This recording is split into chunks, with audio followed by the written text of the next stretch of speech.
roads lead to CBI.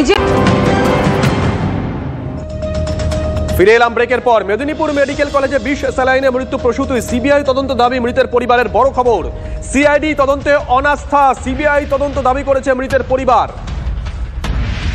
Medinipur medical কলেজে বিষ স্যালাইনে মৃত্যু প্রসূতির সিবিআই তদন্ত দাবি করেছে মৃতের পরিবার। সিআইডি তদন্তে তারা অনাস্থা প্রকাশ করেছেন। আমাদের পেশেন্টটা মারা গেল কি কারণে সঠিক তদন্ত হোক বা পোস্টমর্টম রিপোর্টটা সঠিকভাবে তদন্ত করে দেখা হোক সরকারের কাছ থেকে। না না, আমরা ভরসা রাখতে পারছি না। আমরা চাইছিলাম সিবিআই তদন্ত হোক, এই বিষয়টা পুরোটা সিবিআই তদন্ত হোক, ভালোভাবে নিখুঁতভাবে দেখা হোক, কেন আমাদের এই দুধের শিশুগুলোকে মা হারা হতে হলো।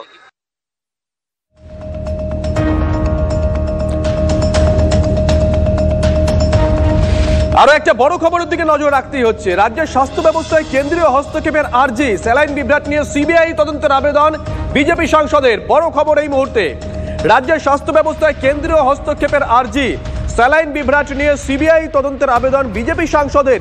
কেন্দ্রীয় স্বাস্থ্যমন্ত্রী জেপি নাড্ডাকে চিঠি বিজেপি সাংসদ জ্যোতির্ময় সিং মাহাতোর। ভারত সরকারের যিনি স্বাস্থ্যমন্ত্রী মাননীয় জেপি নাড্ডাজি মহাশয়কে আমি পত্র লিখেছি এবং পত্র দিয়ে তাকে আমি বলেছি কি পশ্চিম বাংলাতে বর্তমান কি অবস্থা চলছে। তৃণমূল কংগ্রেসের যারা ফোঁড়েরা দালালরা আছে তারা রোজগারের জন্য এই কোম্পানিকে এবং এই ওষুধ কারবার ব্যবহার করছে। পশ্চিম বাংলাতে যে স্বাস্থ্যের এমার্জেন্সি চলছে আপনি হস্তক্ষেপ করুন আর ইমিডিয়েট এটা সিবিআই তদন্তের জন্য আমি আবেদন জানাই। সিবিআই তদন্ত এটা মুখ্যমন্ত্রী কিংবা কোর্টের মাধ্যমেই হবে। মাননীয় মুখ্যমন্ত্রীকেও বলি যদি সৎ সাহস থাকে তো আপনি সিবিআই তদন্ত এটার জন্য।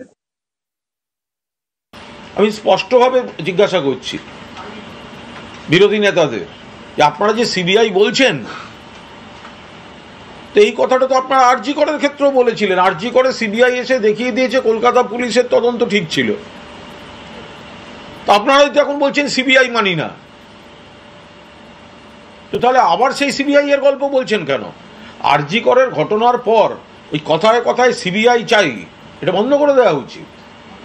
তার কারণ সিবিআই এসে দেখবে রাজ্যের তদন্তটাই ঠিক, তখন আবার আপনাদের বলতে হবে সিবিআই মানি না, সিবিআই ঠিক করতে পারেনি।